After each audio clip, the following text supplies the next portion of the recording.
the core, this part of us, our tummies, this is the section we're going to do next. It's all of this region here. We have muscles that go from here all the way down, muscles that go diagonally across, muscles that go across. So they're all interlacing with each other to keep all of the organs that are in here securely wrapped in.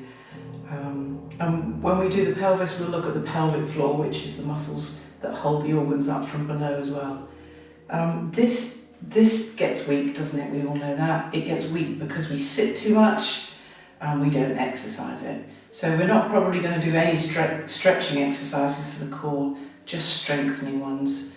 If you have a good core, you're going to be more agile. You'll catch yourself more easily, more quickly. If you trip, you're less likely to fall over.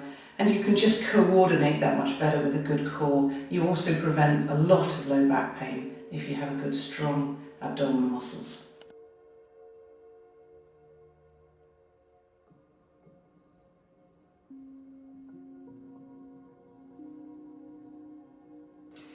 For strengthening the core, I just want to give you the basic engagement of the muscles to start with before I then start asking you to move.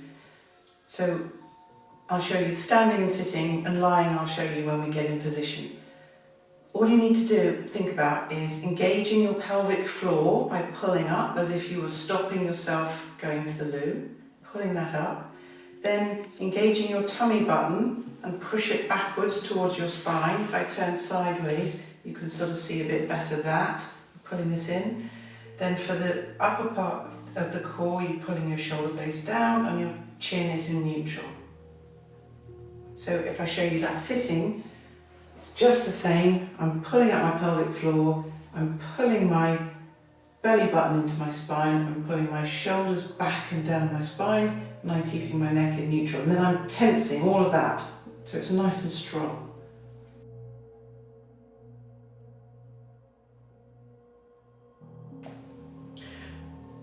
Strengthening the abdominals, you need to take your body in different directions very subtly to get all those different layers that are angled differently in your core. So I've got 5 different variations of core strengthening that you can try.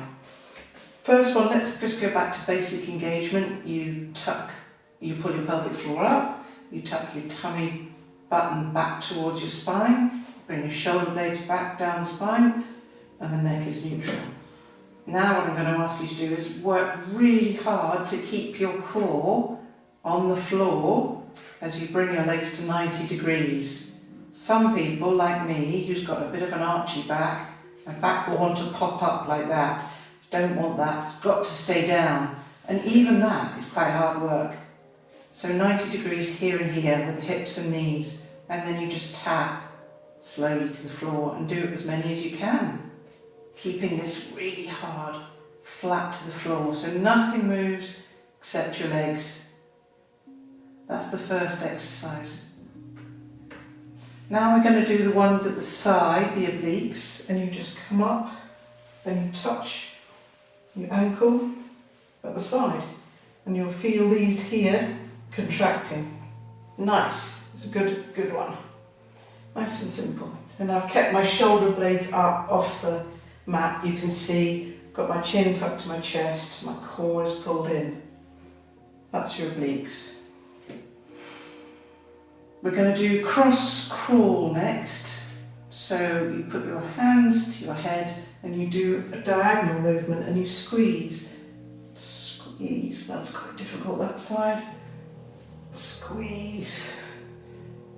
Squeeze. Again, trying to keep these still and at right angles and this pulled in.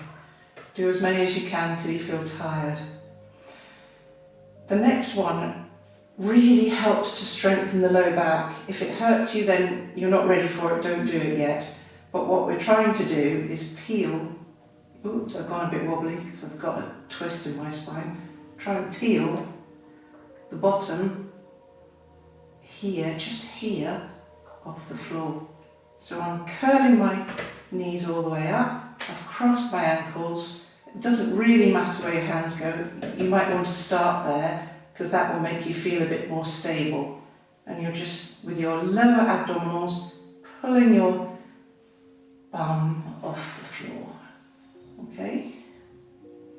And you do, I don't know, 10 or so of those. Nice, last one.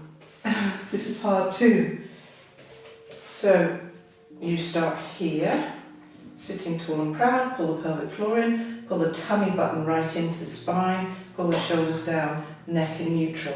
And you just, with a curve here, did you see how I curved down on my pelvis, back? And I just wait.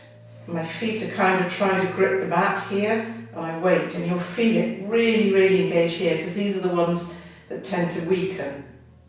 And sometimes you can pulse a little bit. I can feel that like mad. And then when you get really good, you can just slightly rock back and touch to either side very slowly, very controlled. But don't do this if you think the twisting on your back is going to hurt it. You've got to be strong and ready to do this one. That's when this one's last. So you can build up to that one. Then release, let it roll back down slowly, and you're done.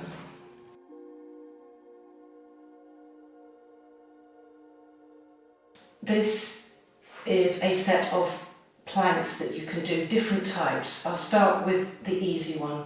So here I'm at all fours, nice strong shoulder blades, core pulled in. Just take your knees back and then balance there. I think you should be able to do that. If that's too easy, then look, I'm going to put my feet down, and that is the plank. That's what I want you to achieve. I'm trying to tuck that up and under. I pull my shoulder blades down, keep my neck neutral. And you just hold, wait until you get tired. Now, some variations on that are knee taps. You just tap your knee down to the ground. I'm pulling my core in like mad. This helps stabilise the rotation muscles that we have in our spine. Good. After that one, we can do knee raises. I'm doing them slowly because slow is better, slow is more controlled. If you want to do a bit of a diagonal, you can, but not if your back is troublesome. So you take the opposite knee to shoulder.